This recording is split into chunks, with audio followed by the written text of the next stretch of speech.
ನೀವು ಜ್ಯೋತಿಷ್ಶಾಸ್ತ್ರವನ್ನು ನಂಬ್ತೀರಾ? ಅಂದರೆ ಹೆಚ್ಚಿನವ್ರು ನಂಬ್ತಾರಲ್ವಾ? ನಾನು ನಂಬ್ತೀನಿ ಅಂತ ಕೇಳಿದರೆ ಒಂದು 5% ನಂಬ್ತೀನಿ, ಕಷ್ಟಪಟ್ಟು 5% ನಂಬ್ತೀನಿ. ಬಾಕಿ ಇದ್ದಿದ್ದು ನಂಬೋದಿಲ್ಲ ಅಂತಲ್ಲ, ಅವರವರ ಭಾವನೆಗೆ ಬಿಟ್ಟಿದ್ದಲ್ವ. ಹಾಗೆ ನಾನು ಜ್ಯೋತಿಷ್ಶಾಸ್ತ್ರದ ಬಗ್ಗೆ ಸತ್ಯವಾಗಿ ನಡೆದ ಘಟನೆ ನಮ್ಮ ತಮ್ಮಂದೆ ಒಂದು ನಿಮ್ಮ ಹತ್ರ ಹೇಳ್ತೇನೆ ಆಯಿತಾ ನಾನು. ಯಾಕಂದರೆ ಅದು ಕೇಳಿದರೆ ಎಲ್ಲರೂ ಜ್ಯೋತಿಷಾಸ್ತ್ರವನ್ನು ನಂಬಲೇಬೇಕು. ಸತ್ಯವಾಗಿ ನಡೆದಿರೋದು ಇದು. ಇಲ್ಲಿ ನಾನು ವ್ಯೂಸ್ಗೋಸ್ಕರ ಯಾವುದೇ ಸುಳ್ಳನ್ನು ಕೂಡ ಹೇಳ್ತಾ ಇಲ್ಲ. ಯಾಕಂದರೆ ವ್ಯೂಸ್ ಬಂದರೆ ಬರ್ತದೆ, ಇಲ್ಲಾಂದರೆ ಇಲ್ಲ. ಹಾಗಾಗಿ ಸುಳ್ಳು ಹೇಳಿ ವ್ಯೂಸ್ ಬೇಡ ನನಗೆ. ಯಾಕಂದರೆ ಇದನ್ನು ಕೇಳಿದರೆ ನೀವು ನಂಬಲೂಬಹುದು, ಹೆಚ್ಚಿನವ್ರು ನಂಬದವರು ಕೂಡ ನಂಬೋದು. ಆದರೆ ನಮಗೆ ಹುಟ್ಟುವಾಗಲೇ ಸ್ವಲ್ಪ ಜ್ಯೋತಿಷಾಸ್ತ್ರ ಸ್ವಲ್ಪ ದೂರ. ಇವತ್ತು ನನ್ನ ತಮ್ಮ ಇಲ್ಲ, ಕಾಲವಾಗಿ ಒಂದು 2.5 ವರ್ಷ ಆಯಿತು. ಎಷ್ಟು ಆ ಒಂದು ಸತ್ಯವನ್ನು ನಾವು ನಂಬಿದಿದ್ರೆ ಇವತ್ತು ನಮ್ಮ ತಮ್ಮ ಖಂಡಿತವಾಗಿ ನಮ್ಮ ಜೊತೆ ಇರ್ತಾ ಇದ್ದ. ನಮ್ಮ ಏನು ಹೇಳೋದು, ನಾವು ನಂಬೋದಿಲ್ಲಲ್ವಾ, ಹಾಗಾಗಿ ಅದನ್ನು ನಾವು ಫಾಲೋ ಮಾಡಿಲ್ಲ. ಅದೊಂದು ಜ್ಯೋತಿಷಾಸ್ತ್ರ ಅಲ್ಲದಿದ್ರೂ ಜ್ಯೋತಿಷಾಸ್ತ್ರಕ್ಕೆ ಸಂಬಂಧಪಟ್ಟ ವಿಷಯ. ಅದನ್ನು ಇವತ್ತು ಇಲ್ಲಿ ನನ್ನ ವೀಡಿಯೋದ ಮುಖಾಂತರ ಹೇಳ್ತೇನೆ ನಾನು. ಇನ್ನು ಮುಂದೆ ನಂಬೋರು ಖಂಡಿತ ನಂಬೋದು.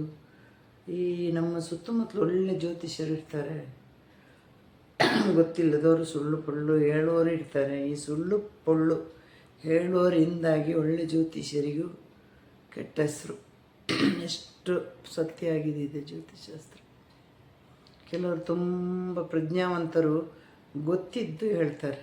ಕೆಲವರು ದುಡ್ಡಿಗೋಸ್ಕರ, ಹೊಟ್ಟೆ ತುಂಬಿಸ್ಲಿಕ್ಕೋಸ್ಕರ ಜ್ಯೋತಿಷಾಸ್ತ್ರವನ್ನು ಬಳಸ್ತಾರೆ. ಇವತ್ತು ನಿಮಗೆ ನಾನು ಸತ್ಯವಾದ ಒಂದು ಘಟನೆ ಹೇಳ್ತೇನೆ ನಾನಾಯ್ತಾ.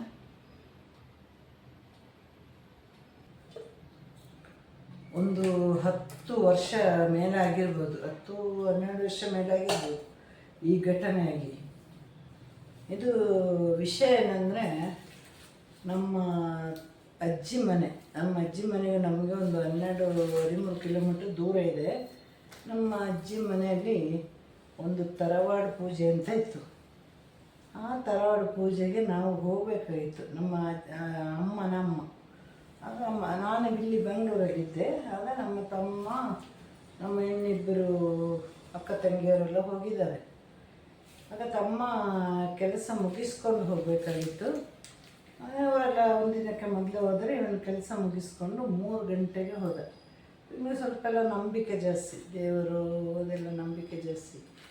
ರೋಡಲ್ಲಿ ಒಂದು ಅಜ್ಜಿ ಕೂತಿದ್ದರಂತೆ. ಅವನು ಸ್ವಲ್ಪ ಮಳೆನೂ ಬರ್ತಾಯಿತ್ತಂತೆ. ಅಜ್ಜಿ ಕೂತಾಗ ಇವನು ಕೈಯನ್ನು ತೋರಿಸಿದಂತೆ, ಅವನ ಕೈ ನೋಡಿ ಅಜ್ಜಿ ಅಂತ. ಈಗ ರೋಡಲ್ಲಿ ಒಂದು 2 ರೂಪಾಯಿ, 3 ರೂಪಾಯಿ, 5 ರೂಪಾಯಿ ಎಲ್ಲ ಹಾಕು ಅಂತವ್ರು ಹೊಟ್ಟೆಪಡಿ. ಜ್ಯೋತಿಷ ಅಲ್ಲ, ನನ್ನ ಯಾರಿಗೂ ಬೇರೆಯವರಿಗೆ ಕೈ ನೋಡ್ತಾಯಿದ್ರು.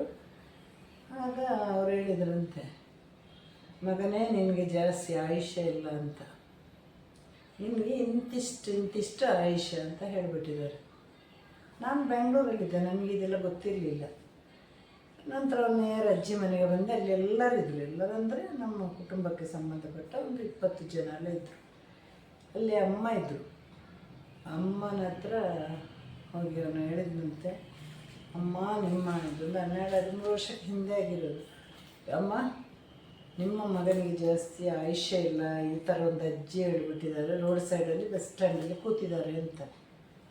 ಫಸ್ಟ್ ಅಮ್ಮ ಬೇಸರ ಮಾಡಿದ್ರಂತೆ, ಅಯ್ಯೋ ಅಂತ. ಮತ್ತೆ ಎಲ್ಲರೂ ಹೇಳಿದ್ರ ಮಾತ್ರ ಅದು ಹೀಗೆ ದುಡ್ಡಿಗೋಸ್ಕರ ಹೇಳ್ತಾ ಇರೋದು ಅಂತ ಅಲ್ಲಿಗೆ ಬಿಟ್ಟರು. ಎಲ್ಲರೂ ಅದನ್ನು ವಿಷಯವನ್ನು ಬಿಟ್ಟರು.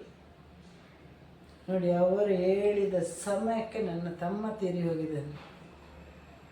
ಏನು ಪಂಡಿತರಲ್ಲ, ಜ್ಯೋತಿಷಾಸ್ತ್ರ ಕಲ್ತವರಲ್ಲ, ಕೈ ನೋಡ್ತಾ ಇದ್ರು ಅಂಥವರು. ನಮ್ಗೆ ಗೊತ್ತಿಲ್ಲ. ಅಜ್ಜಿ ಎಲ್ಲೋ ಇವತ್ತೊಂದು ಕಡೆ ನಾಳೆ ಒಂದು ಕಡೆ ಕೂತ್ಕೊಳ್ತಾರಲ್ವ. ಇವನು ಹೇಳಿದಾಗ ಯಾರು ನಂಬಿಲ್ಲ, ಅವನು ನಂಬಿಲ್ಲ. ಅದನ್ನು ಏನೋ 10 ರೂಪಾಯಿ ಕೊಟ್ಟು 20 ರೂಪಾಯಿ ಕೊಟ್ಟು ಅವನು ಬಂದಿದ್ದಾನೆ. ಅಲ್ಲಿ ಎಲ್ಲರಿಗೂ ಗೊತ್ತು, ಅಷ್ಟು ಜನ ಕೂತಾಗ ಎಲ್ಲರಿಗೂ ಗೊತ್ತಿತ್ತದು. ಅಮ್ಮ ಬೇಸರ ಮಾಡಿದ್ರಂತೆ, ಅಯ್ಯೋ ದೇವರೇ ಅಂತ. ಮತ್ತು ನಮ್ಮ ಕೆಲಸಕ್ಕೆ ನಾವು ಹೋದೆವು.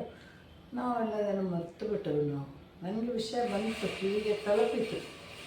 ಅದನ್ನು ತಲುಪಿ ಎಲ್ಲ ಮರ್ತೋಯ್ತು. ಆದರೆ ಮೊನ್ನೆ ನೋಡಿ, ಅವನು ಲಾಸ್ಟ್ ಇಯರ್ ಅದಕ್ಕಿಂತ ಮೊದಲನೇ ಇಯರ್ ಅವನು ತೀರಿ ಹೋದಾಗ ಎಲ್ಲ ವಿಷಯಗಳು ಮಾತಾಡಿ.